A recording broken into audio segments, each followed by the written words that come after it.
Once again, I welcome everybody to the sixth edition of our Founder Series of the Kunle Hassan Eye Foundation Academy, a key part of the Eye Foundation Hospital Group. Over the last few, I think 4 or 5 months, we've had the sessions we've had an opportunity of hearing from the founder and the chairman of the Eye Foundation Hospital Group, Dr. Kunle Hassan, sharing his experience and his journey from his journey of setting up Eye Foundation Hospital Group almost 30 years ago. Today we're on the 6th session, and I've just run through the house rules and the program for today before I hand over to the director of the Kunle Hassan Eye Foundation Academy, Dr. Ayo Harriman, to introduce the speaker. We can get on to today's business. As always, I've started with the welcome, and Dr. Harriman will shortly introduce the speaker. Dr. Kunle Hassan, who would give us his presentation today, focusing on professional politics and eye care development. And after that, we will have an interactive session where we take questions or comments for the presenter to share his thoughts on. And after that, we'll have the closing remarks. As part of our house rules, I think they're quite simple. The first one is we ask everybody to kindly keep their microphones muted at all times. This is to enable us to minimize any distraction. Secondly, as much as possible, also we want the only camera or video we want to see is that of the presenter to enable us to be able to have better engagement. So all other cameras and videos should be turned off at the same time. And finally, we ask and encourage people to put their questions, comments in the conversation box, where we'll be able to pick all of this up and bring them up during the interactive session. Thank you once again for sparing time this afternoon to join us. I will now call on Dr. Ayo Harriman, the director of the Kunle Hassan Eye Foundation Academy, to introduce the speaker. Thank you. Dr. Harriman, over to you. Yes, thank you very much, Yemi. And good afternoon, everyone. Thank you very much for making the time to attend today's lecture, which is the 6th in the series. The previous lectures can be got on YouTube, and the first lecture given by Dr. Hassan was on the Eye Foundation Group, Nigeria, using the Eye Foundation as a case study. The second lecture was meeting the challenges of a startup in ophthalmology practice. The third was on building a crisis-resistant culture in an ophthalmic institution amidst a disruptive VUCA environment. The fourth was on the role of core values in shaping employee behavior for organizational effectiveness. And the last one was on the political economy of eye health in sub-Saharan Africa. And Dr. Hassan today is known as the group medical chairman of the Eye Foundation Hospital Group of hospitals. He's an internationally recognized consultant ophthalmic surgeon and has been the recipient of several lifetime achievements with over 120 publications to his name. And even in the field of ophthalmology, he has excelled. He's presently appointed as the chairman, the board of management of Onobisi Onabanjo University Teaching Hospital in Ogun State. And through the Eye Foundation Group, he has created a robust and sustainable infrastructure to drive his vision to eliminate avoidable blindness in Nigeria and sub-Saharan Africa. And today he's going to talk to us about professional politics and eye care development. So we welcome you, Dr. Hassan, and we are itching to hear what you have to tell us this afternoon. Thank you, sir. Thank you very much, Dr. Harriman, for your kind words. I'd like to thank everybody who is here today to listen to what I have to say and also to share some experience. I picked the topic professional politics and eye care development just in order for me to share my experience with the perceived impacts on eye care development due to politics. As we know, politics is part of life, and there's something we cannot do without. Politics is about how decisions are made and how people believe that they should be made. So it helps when properly applied to resolve issues in an acceptable way. That is the ideal solution. However, politics always involve the set of activities that sometimes do not go well in terms of power relationship between individuals or distribution of resources or status between individuals and even groups, and therefore can be very disruptive. It affects all parts of life. We see Nigeria's situation at the moment, whereby the blueprint to greatness is clear. Everybody knows what to do, but is the political approach appropriate? Is it yielding the expected results? So you can see that when politics is not well applied, it retards progress and can have a very bad negative impact. I will share with you my experience as I navigate through the profession of ophthalmology and what I've learned. Let's look at the local politics. Let's come down to Nigeria.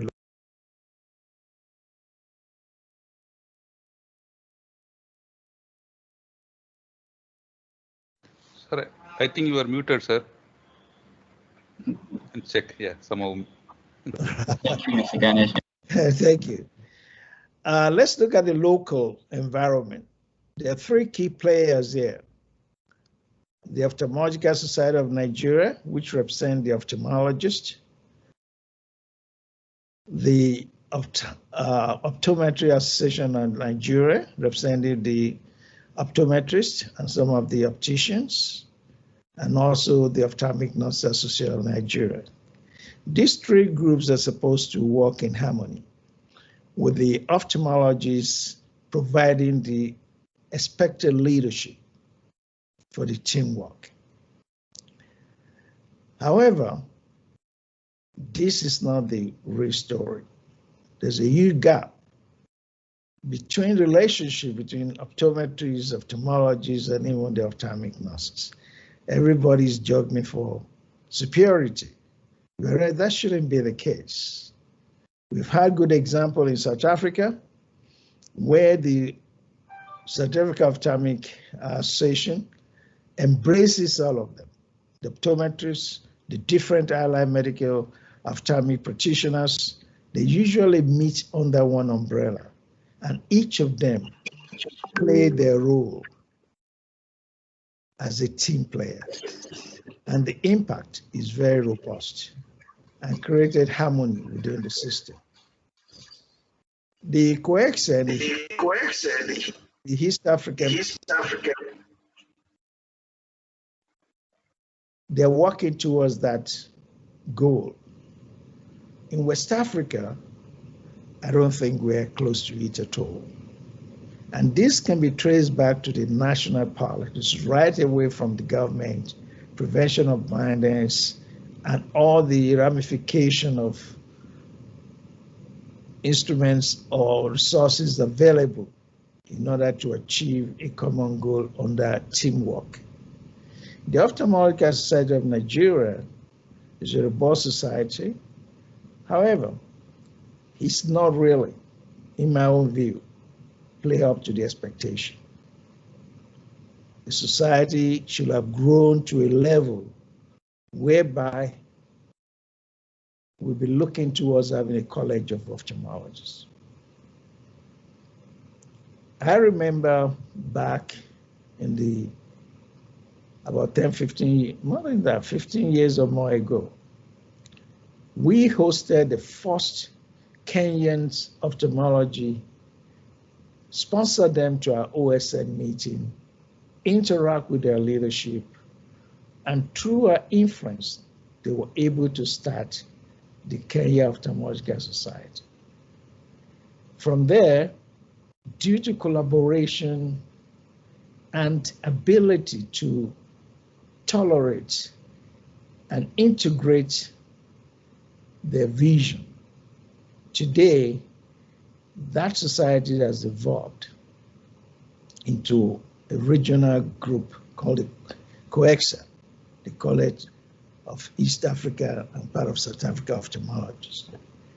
I worked with them diligently when I was in the ICO, on the ICO board, and I spent a lot of time with them and study how they evolve before the Royal College of Surgeons came to put them together and weld a very good academic and society and professional interaction among the group. Today, they're a very good success story, and they enjoy enormous finance from the European Economic Group, from the colleges, and they're moving on.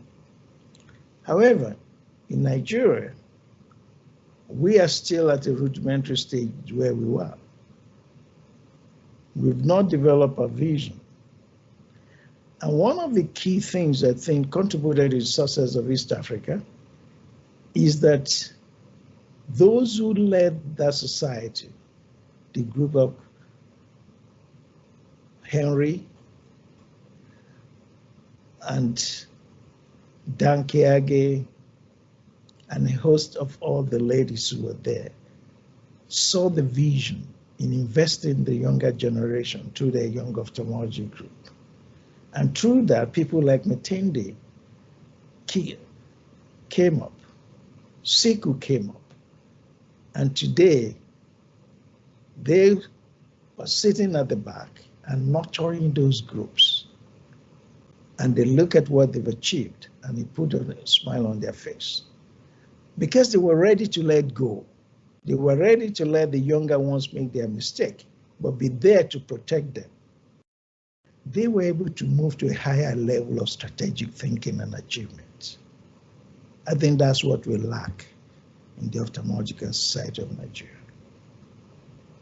We have fantastic, brilliant leaders, but there's something that is pulling us back. And I believe, I might be wrong, that something is that we are not ready to let go.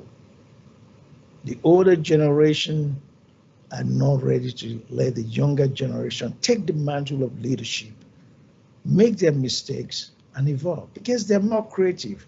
Their imagination is unbelievable. However, because we created a silo, they were capped, and they too just fizzle out.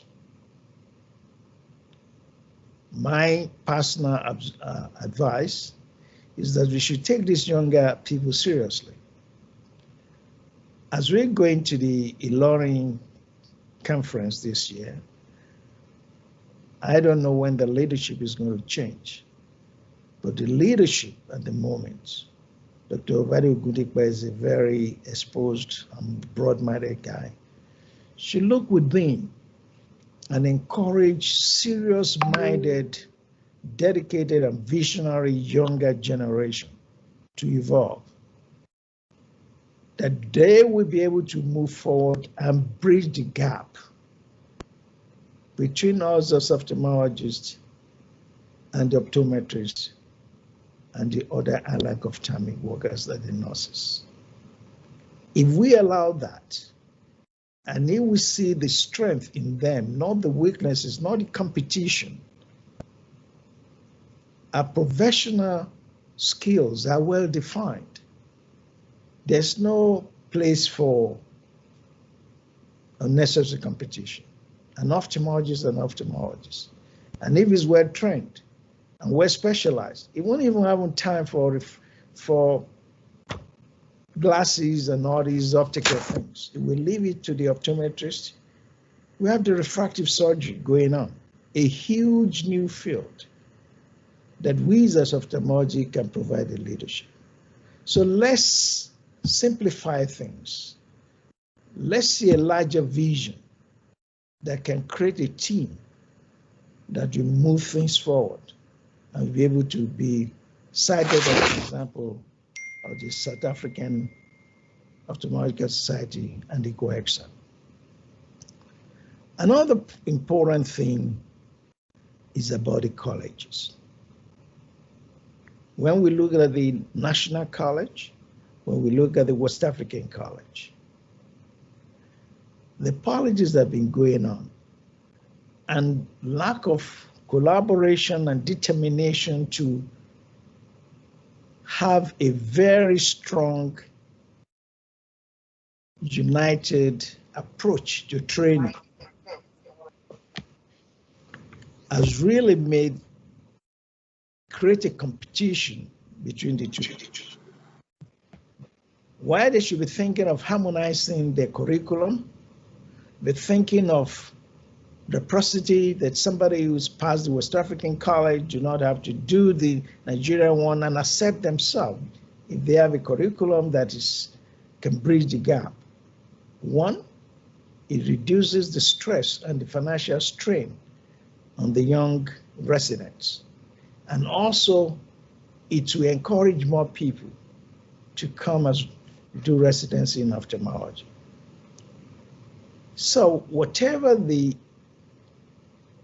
intrigue or the politics that's preventing these over years, I know a lot of leaders in ophthalmology have tried to bridge this gap.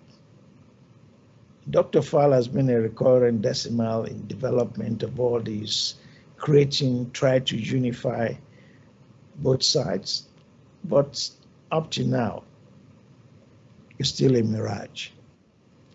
If we can move towards this collaboration and integration of the training program, it will be easier to see the vision of having a Nigerian College of Ophthalmologists. And when we are creating that college, we should bear in mind that we should provide leadership of a team, not just for ophthalmologists. So as I mentioned on the impact on residency training, subspecialty group training, reciprocity between the college, and sharing resources with regards to courses and trainings, we go a long way to make things easier and to make the development of ophthalmology in Nigeria faster and achieve more goals. Another key area is the area between the politics within the private and the public institutions. The public institutions have a lot of great brains, likewise in the private sector.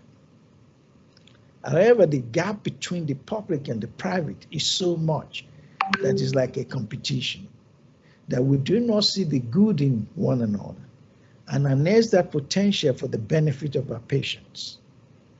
I've seen patients refer from public institution to India, to UK, to US, and they were referred back to me from where they've been for follow-up. And when I look at it, it's something that we can do here. The facilities are available. If we look, example, that in US, most of the private practitioners who are assistant professors, visiting professor, associate professor at the universities are the one driving technology and bringing industry into the teaching hospital and public institutions. And the impact of this, that is a benefit, there's enough glory for everybody. So we need to look at that. A lot of training opportunities are available in private sector. However, we know that the government sectors, the teaching institutions are not getting the required support from the government. The budget of some of these institutions is not even enough to run the private sector for 1 month. But we as professionals can identify this problem and see where the resources are and share those resources in training, in skill transfer, and improve ourselves instead of us being driven by policies that we know that will not work. And as I always say, I've not seen a public ophthalmologist that is not in private sector, because the public sector cannot sustain them. So we're all in private sectors. There are people in teaching hospitals, general hospitals. There are bigger private practices than some of the guys in private.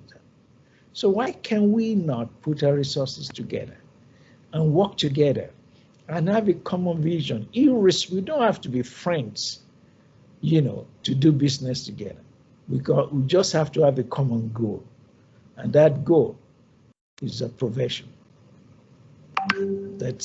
We want to drive a profession. We want to be able to serve the population across the board, that nobody, however poor or rich, will not have access to eye care. That is why we win. Most of these people you see, Alibaba, Amazon, and all the IT guys and other people, they are what they are today because they were able to use their brain and collective intellect to provide social solutions. If we can follow that, then we can achieve something greater than life. So as far as I'm concerned, we're just touching the tip of the iceberg. And if we continue the way we come and take the real iceberg away, and we all be the loser. Let's come to regional politics. The regional politics has been very interesting. We've been through the IAPB, the International Agency for Prevention of Violence, and it's the regional politics has helped a lot to create the foundation for the growth of ophthalmic practice and eye care development in sub-Saharan Africa. I remember the vision. I remember when we were in China, in Beijing, and Dr. Fall took over as the first African president of the IAPB. The enthusiasm, the joy was so much that we look forward that this will change things in the whole of sub-Saharan Africa. Yes, a lot of things do change. A lot of resources were put at the disposal of the sub-Saharan Africa. I'm a beneficiary of such. I remember the Eye Fund, when a $20 million was floated by IAPB with the help of David and some of the Drew Taylor and some other members of the executive of IAPB. David Green, who's an ophthalmologist but got involved in financial inclusion system for social enterprise, brought about the idea of the $20 million Eye Fund.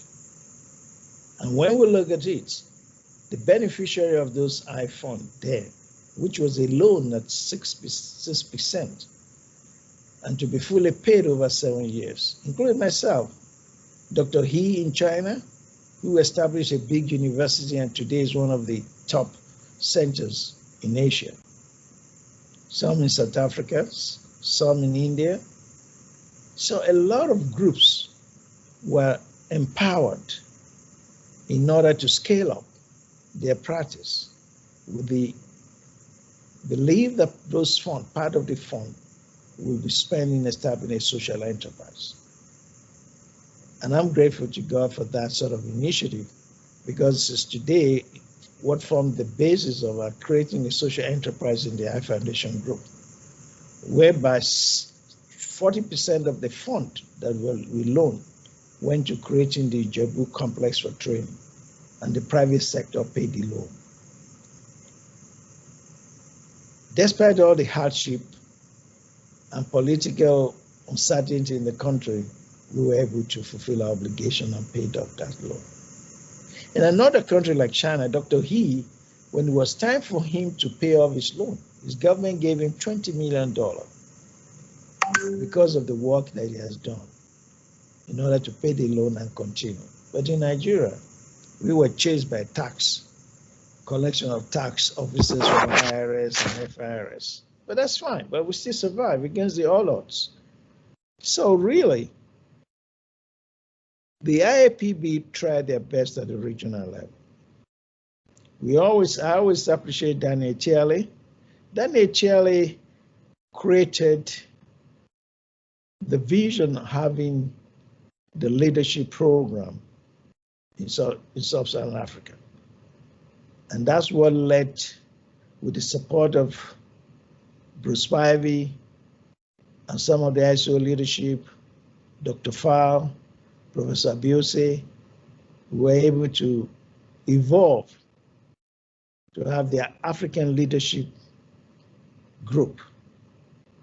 Despite the internal politics, we were able to evolve, to identify leaders with Sub-Saharan Africa, and that's what led to the formation of the Africa Ophthalmology Council today.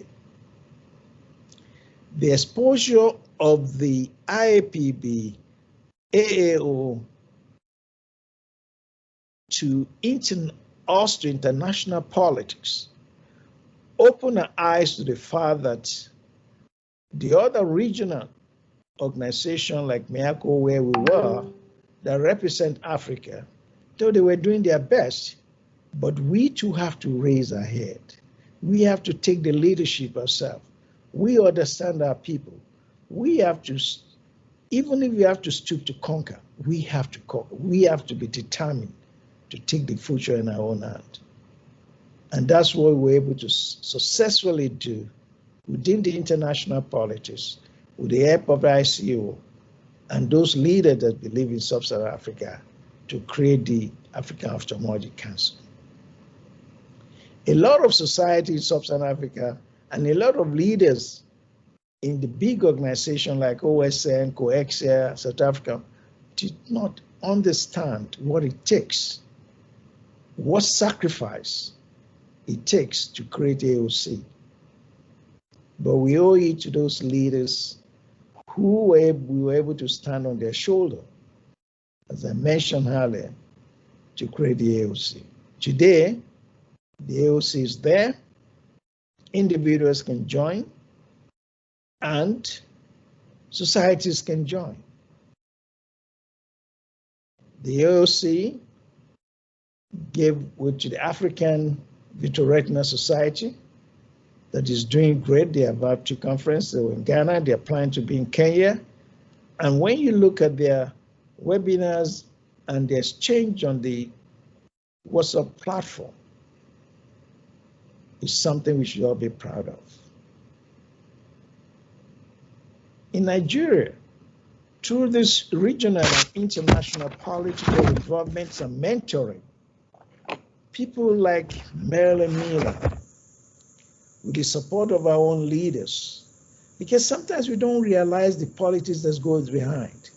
We don't realize the role played by people like Dr. Fall, Professor Biose, and some of the leaders who have vision and we're able to interact and push for us.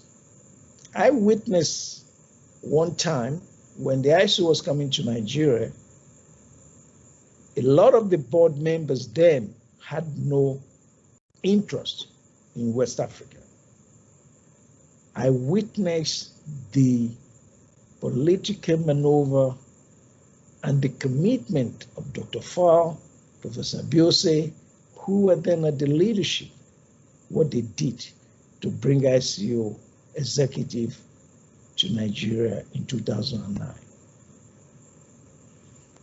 And when I was invited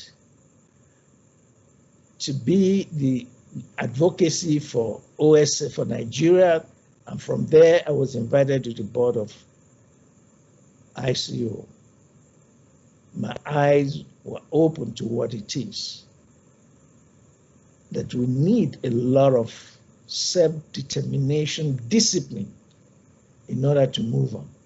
I was not interested in becoming the president of the Ophthalmological Society in Nigeria. When Dr. Babala was going to leave the place, Dr. Ajayi did his best to convince me. I mean, when he was leaving, did his best. Even Professor Biose, people spoke to me, and I said, no, I'm not interested. However, in getting to ICO, I was under tremendous pressure from international that I should participate, and that's how I became the president of OSA. And we did a lot of good things there. We raised the standard. IAPB was there. ICO were there. All the international leaders were there. Professor Miller, Jim Standerford, all the people who believe in us were in Nigeria during those periods. But we just, the member probably saw it. They love it. We have strategic sessions, we have everything. But the sustainability was cut short when there's no shared vision to be passed on. Succession plan is very important in any organization. Succession plan must be well managed to see that the vision is carried on. If you look at organizations that has survived, look, let's take OEXA as an example. They have their president, they have their vice president one, vice president two. They tag together, they share the vision together for a long period of time, so that when one is out, the next one is there. It's not that when a leader comes in, he started his own vision. And that's what we're trying to create in OSN when I was there. Unfortunately, it failed.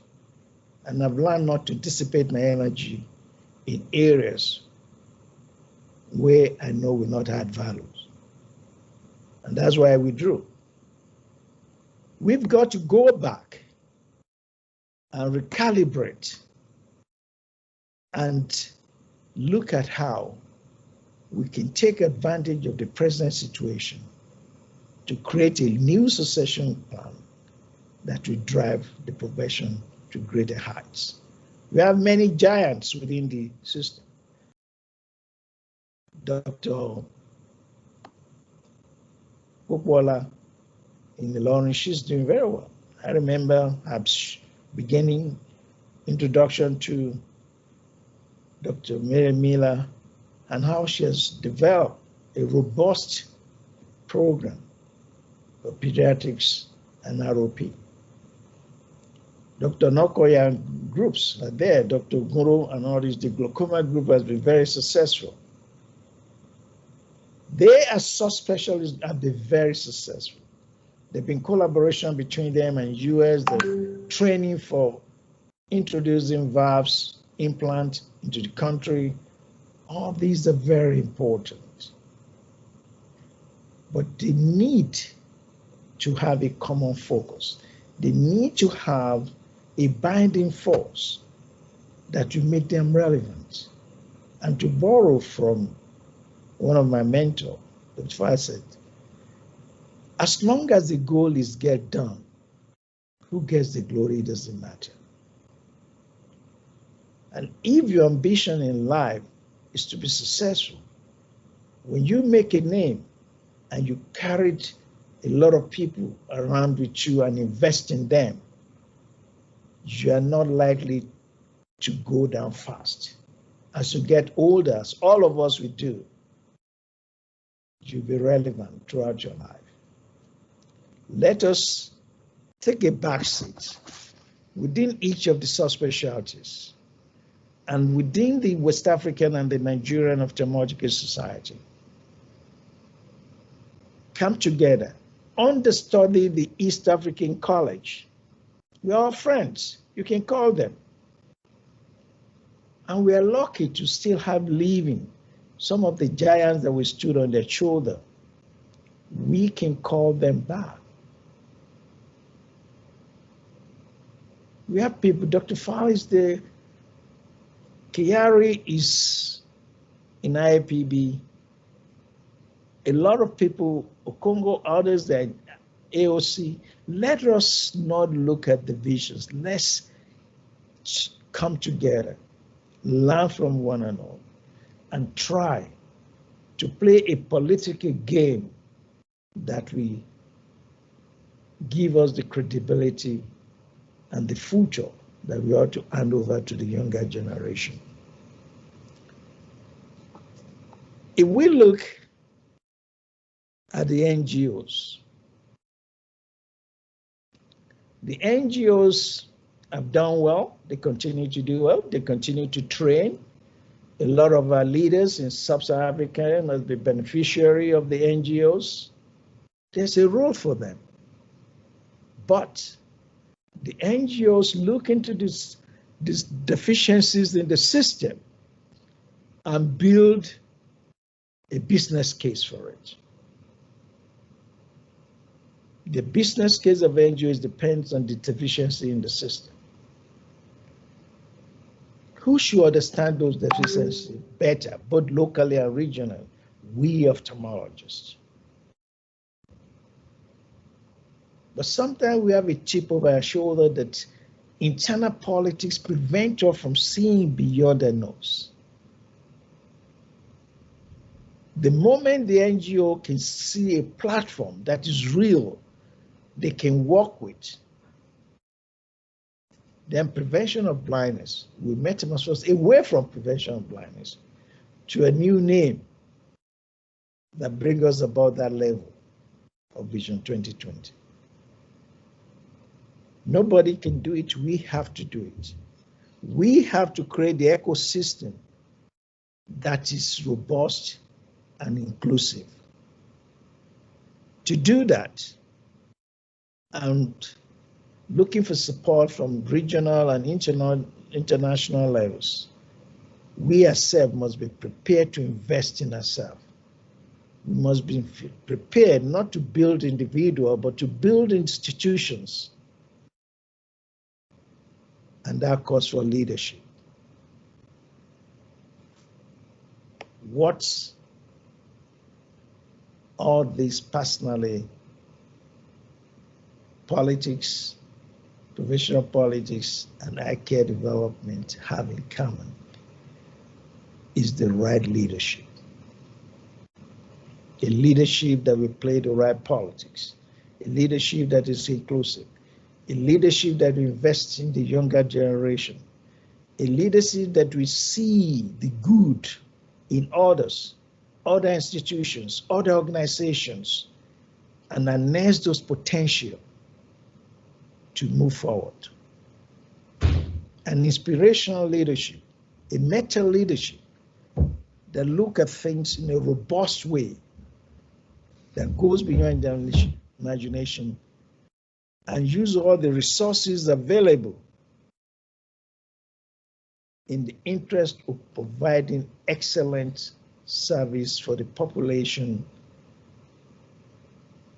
not just for those who can afford, but across the board, from the bottom of the pyramid to the apex, creating a social enterprise system that will give us, make us to stand in the right place among professional leaders in the world. So the way forward, as I mentioned, and I like, is national integration, a politics of collaboration, creativity, and self-development, investment in a younger generation, and exposure to dynamics of regional and international politics, whereby we go into the world and raise our head, and we're seen as leaders, not as beggars, which we must add value. Even if people are ready to help us, we must be prepared to lift a load onto our head before others can help us. We must work towards funding political development of projects that earn us respect from the society. So, in order for us to be successful in sub-Saharan Africa, and to be able for the world to look upon us with dignity and pride and respect us. We must be prepared to earn that respect through self-liberation and collective responsibility. It is not something that one person can do alone. It's not the private sector, it's not the public sector. It's a politics of inclusion, a politics with dynamic determination to make what looks impossible possible. I'm sure as professionals in Nigeria and West Africa, we can do it.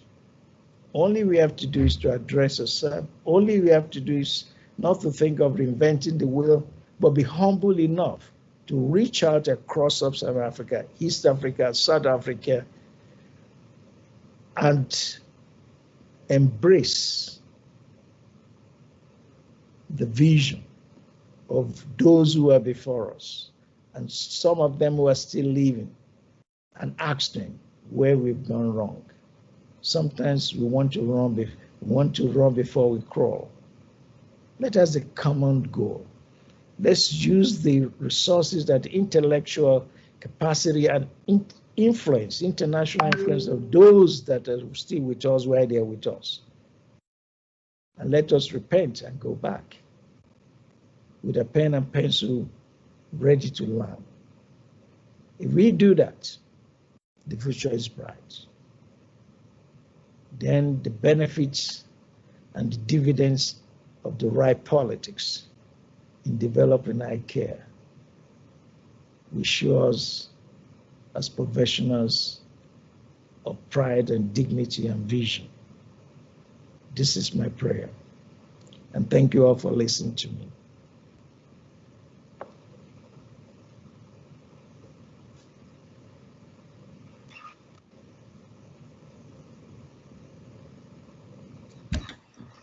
Thank you very much, sir.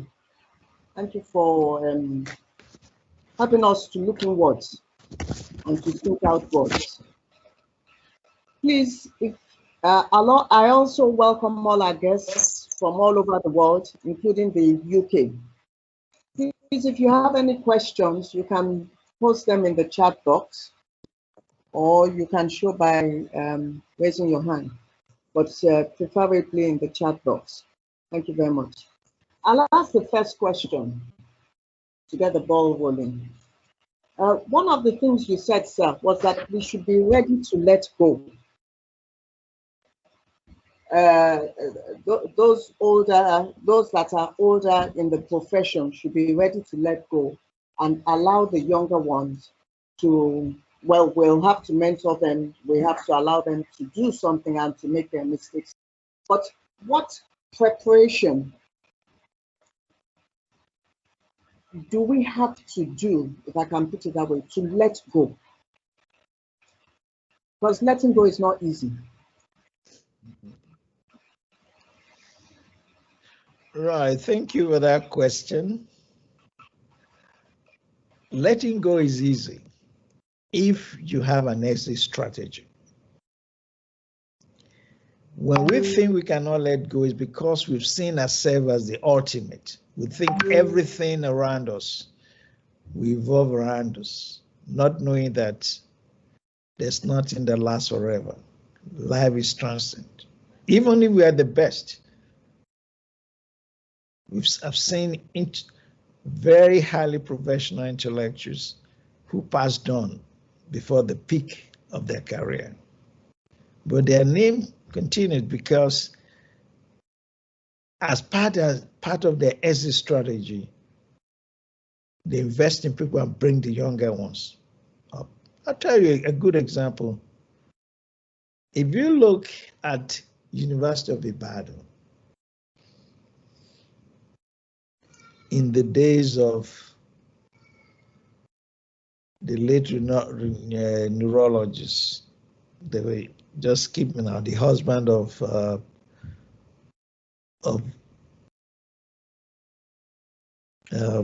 Mrs. Bopo. Oshichokun. Oshotokun, in the days of Professor Oshotokun. Professor Oshotokun was young, was dynamic. They had a good group. People like Jide Gbademosi and a lot of other groups, younger people, were around them. They work hard. They prepare. They were dishing out the best papers in neurosciences. Okay, Prof died almost 60. The name of those guys carried on. And there's hardly any article you can see without their name. Even when you look within a profession, Professor Oshotokun, the etymologist, and Professor Oloni, they're all still alive. You go and look at their work. A lot of their work, publications, was around neuro-ophthalmology, all these, they always have their husband's names there and other important people. They focus on working as a group. And that's why University of Ibadan, at least one time, was the best, that even the king of Saudi Arabia were using the place then. It's the same Nigeria. It's nothing, it's not a rocket science. It's a mindset, is defining self. If we overcome self, that is when we open the gateway to greatness. So we should prepare to let go right away from again. Identify those guys. There's always a lot of the younger generation. You can identify them. When we started I Foundation, we started, and the guys who today are carrying on our I Foundation, Okonko, Odorinlo, Oguro, Rieri, Mildred, they were younger people we identified. Some of them were even referred to us from teaching hospital. Mildred was sent us from UCH by Professor Bayoroju, and he said, I can bet my life on this young lady. Only if you can do everything possible. Today, we're all proud of her. So there are pockets of these people all over that we can identify in all our institutions. It's for us to believe in them and create a platform whereby we can bring them together. I once suggested that in subspecialty development, let each institution take one specialty, embrace the private sector too, and let's rotate all these young guys through the various institutions. That way they will bond. That way they will collectively work together and push for a higher height. That's all we have to do, is to overcome self and believe in them. You never know what people will do until you give them the chance. But are we giving them the chance? Where this has happened, we've seen good results. Thank you.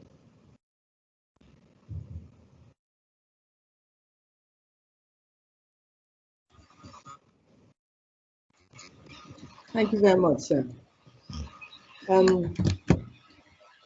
Dr. Akombe Adejoke, that's from King's in the UK, said, ask, how can we address the fact? Can we mute our microphones, please? How can we address the fact that most of our young HCPs are disillusioned at the moment and stem the brain drain? This will be vital in achieving this mission. What are HCPs? Excuse my ignorance. Adejoke Akombe. Healthcare providers. Oh, healthcare providers. Thank you very much. So, sir. That's a fantastic question. Now, in Olabisi Onabanjo Teaching Hospital in Ogun State, where I was as the chairman, 25% of the residents are out of the country. 25% and more are going. Even in the teaching hospital and private sector, Nurses are leaving en masse. And why? As she rightly said, they're disillusioned. Even within our own organization, I discovered that there are some of our colleagues, some of our junior colleagues that are out of school 6, 8 years, and they are on Okada. Why you not leave to another country whereby just being a doctor, you can have access to a car loan, you can earn money to pay mortgage. You may not have enough for savings and co, but your quality of life is better. We've degenerated to such a level that even those who are consultants are more or less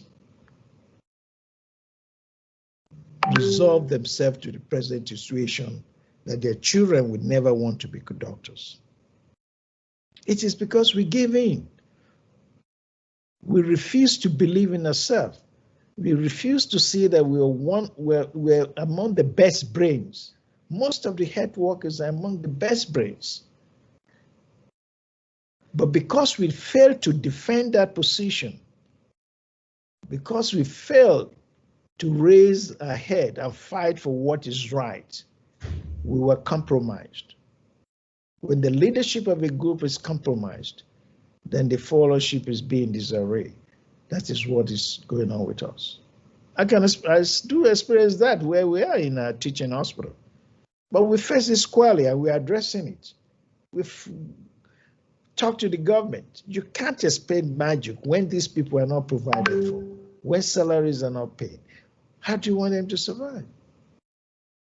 A lot of doctors left. This is not the first time. A lot of doctors are in banking, they're in other industry, fashion industry. What are they looking for? To survive, to train their children, to give them a better future. So, but if we work together, if we promote her discipline, if we create a platform for the younger ones to have a vision for the future, they will stay. How much do you want to pay a doctor? Tell me. You're paying a doctor 500,000 naira, you're paying a doctor. By the time of inflation and foreign exchange, they're not earning 1,000 pounds a month. And how far will that go? How will they train their children? How will they? So all these questions is what is driving them to leave the country. And there's nothing you can do about it. They will continue to leave unless we change. When politicians allowance at 100 times what a doctor earns, the politician constituency allowance. These are guys, some of them do not have even a basic first degree or even secondary school education. So the system. But if nobody is ready to challenge the system, and as long as those who are in their comfort zone continue to say, oh, I can still do it, my children can go by, and all these things, we're not going to get there. And that's why we have to believe in the future. We have to create a system that will give them future. We all trained, I trained in UK and all this. When we were house officer, registrars, or so, we work hard. We work very hard. We hardly have savings.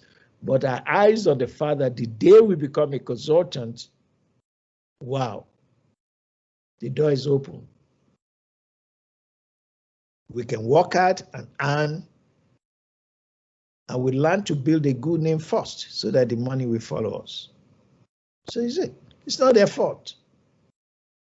We have to decide. All these things we are talking about, politics and eye care development, is part of it. But the responsibility lies with us. If there's going to be any change, it's we that will lead the change through influence on policymakers. Healthcare it's not doctors alone. It belongs to policymakers. It belongs to patients, stakeholders. See what is happening in Nigeria now. Is the institutional investors, IFC, Probaco, They are the one building up the new Evercare hospital. But it's not for charity. They've got to make their money back. And they will sell to another higher bidder. They make more money and sell to another higher bidder. That is not how healthcare develops. Healthcare develops when we as individuals, professionals in our nation, embrace our specialties and the system itself and help the system to grow and make it sustainable. That's when we can be successful. That's when the institutional investors themselves will follow us, because we have the strength and we're able to negotiate better deals for our own people. Thank you.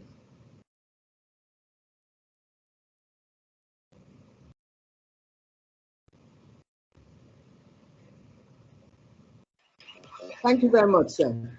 Thank you very much for answering that. Joshua Owoye is hoping that you'll be able to speak at the Loring conference, but Siku Mathenge asks, how can one justify investing in training new ophthalmologists? It is so time-consuming and almost thankless work, especially when done in a private facility. How can we keep the desire to train in excellence going without killing ourselves in the process?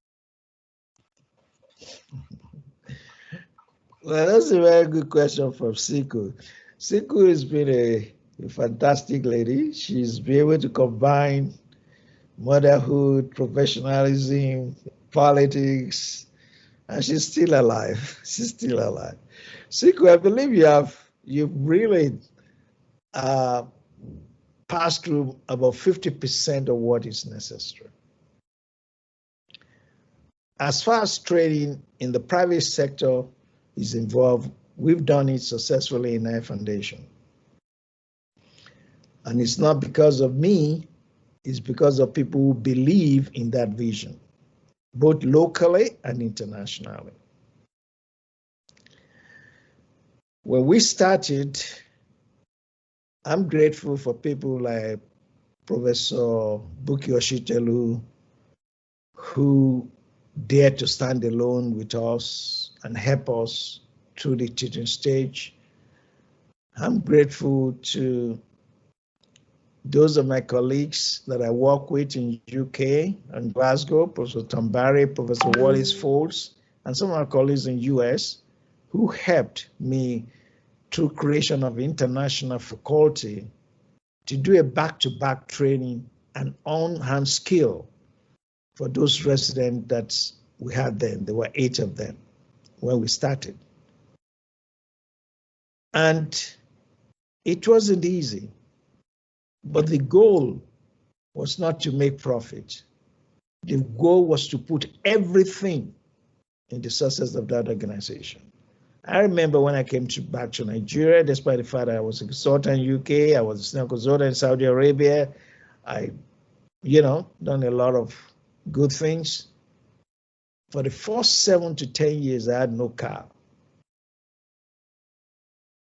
I was riding an old ambulance. Every penny generated was going into training. Those guys were sent to Germany, were sent to Glasgow for 6 months after passing the ICAO exam. When you believe in something, you just give everything. And when you give everything, and the guys that you're working with who believe in your vision to risk their own career by believing in you, they will be driven intrinsically to be the best of themselves. And that's what happened. And that's why we're a success story today. That's how we were accredited by the West African National College. And that's how at least quite a number of good ophthalmologists have passed through us. And we retain the best in the system. And because of the discipline and holistic stuff traveling, we were able to clone ourselves. We were able to create new growth platform, new hospital for the younger ones to have a future. So Siku, don't be discouraged. I know you, we've discussed this a couple of times, but you get there. Talk to Dan Kiage. You guys are on the right track. You believe in what you're doing, just keep on. Just be a cheerful giver, even at the expense of everything. And as I mentioned, don't expect thank you from any of them. Do it because you believe in it. And even if only 1 out of 10 is successful, I said when Christ healed the lepers, only one came back to say thank you. And he was the only one that was wholly healed. In our own case, we had 8, and we had 3 that were successful in the first batch to get their fellowship from UK. That's okay. Just do what you believe in and give everything. And at the right time, the Lord will see your intentions and things will fall into place. The price you are paying now will make your life more enjoyable and fulfilled as you get older. So please don't give up. Thank you. And we are available to share experience, as I mentioned to you. We're available to share experience. These are things we hope through your own leadership with the AOC. There was the one that helped us a lot that was originated by Tusi from Aravind and with Alsoma, and there was the Hilton Cadre Initiative, where 5 groups, a hospital, Dan, Kiagis Hospital, Kibata, then the hospital in Ethiopia, Fitson, and the public hospital in Zambia. That 5 institutions, we came together and we've been working for more than 8 years as excellence for cataract surgery. Aravind was there to mentor us. And John Hopkins, Professor Soma was there with David to evaluate things and give, and they gave their best. And our success today in those 5 institutions depend on their commitment to see us successful and meet the WHO standard of visual outcome during cataract surgery. First day post-op cataract surgery of 618, of which 80% about. So with a lot of resources we can share through the AOC, we can have groups, we can have platforms that which we can use example to enrich us, our own lives with the help of the international support. Thank you.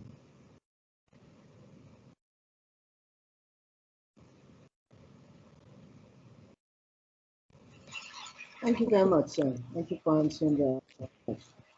As I didn't complete Joshua Owoye's request, that if it is possible, can this lecture be repeated at the long OSN meeting to a larger audience, and with the goal of charting a way forward for this beautiful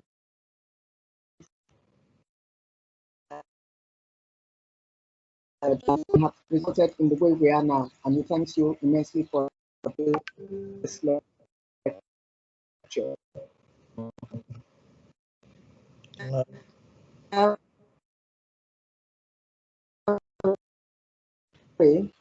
Even though she notes. Dr. Arima, you're breaking.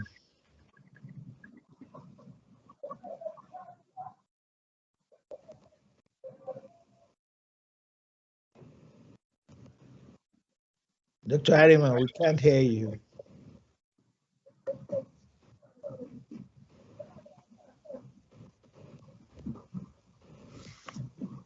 So we seem to be having a bit of internet connection issue. Dr. Harriman?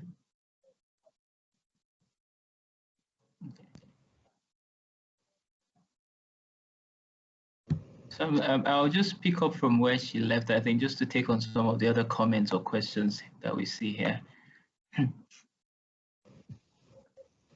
We have some comments from Dr. Kiari. She's quite aptly summed up some of the highlights from the notes. If you indulge me, I'll just read through.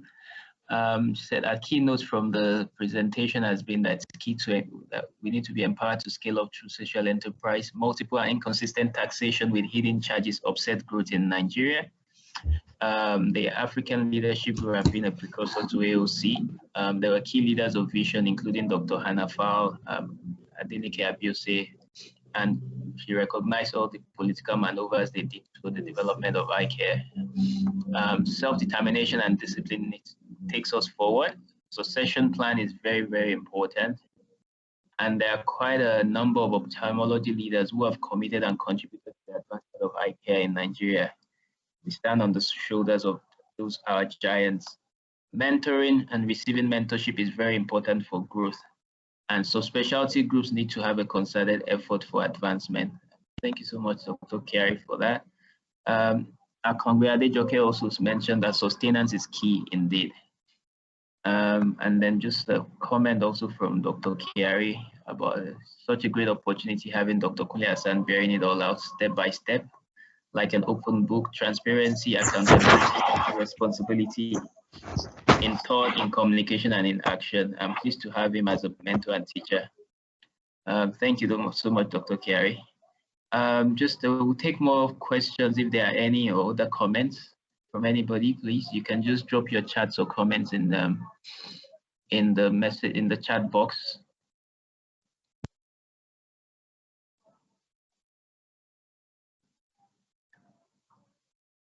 While we're still looking, Dr. Hassan, my question is, you mentioned in your presentation around the role, the need for alignment and collaboration among the different professional networks within ICARE, be it NOA, OSN, the Ophthalmology Society of Nigeria, Optometric Association, even more importantly, I think the Medical and Dental Council being an umbrella body. And you mentioned that OSN has to provide the leadership. My question is, who will build the cat? How will this happen?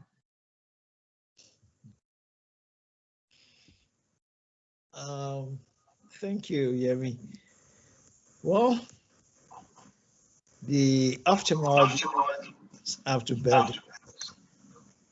They are supposed to be the leaders of the team. But to be able to provide leadership, we'll have to put our house in order. We have to see the good in each other, and we have to believe in what you do and have a common goal. There might be different views and different ways to achieve that common goal, but they must be well articulated, earnest, and focused. When those we are supposed to lead can see that, they will follow. It is very easy to get good followers when the leadership is right. And when the leadership is selfless, catering for the interest of all the different people in the team. So we as ophthalmologists have to, first of all, put ours in order, satisfy ourselves, make sure we're on the right path, embrace the optometrist.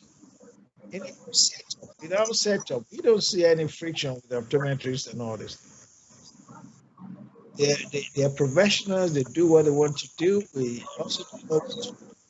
And that way, we can. There are some of them that will be out of the way. We don't look at those ones. We look at the ones that we can positively influence, guide them in the right direction.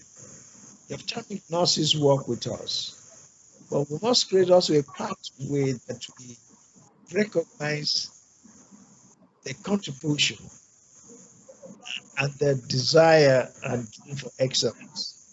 So we need a cohesive approach.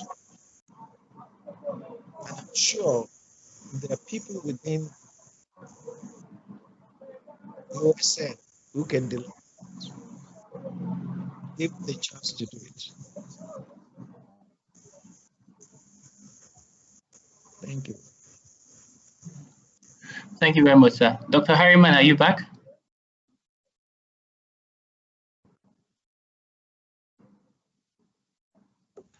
Yes, yes, I am. Okay. Okay, over to you now. Thank you. Thank you very much. Tosin Smith here says, I always learn a lot from this series. I find it insightful for those looking from the outside. I thank Dr. Hassan for sharing so freely of his experiences. She's based in the USA. Ganesh says, thank you, Dr. Kunle, for the very nice presentation. I get some good messages by attending your series. Thank you very much for those comments. If any other questions, you can watch the videos, the previous lectures online via our YouTube channel, the Kunle Hassan Eye Foundation Academy channel. All the previous lectures are there. So if we don't have any more questions, we look forward to next month, first Saturday in September. Thank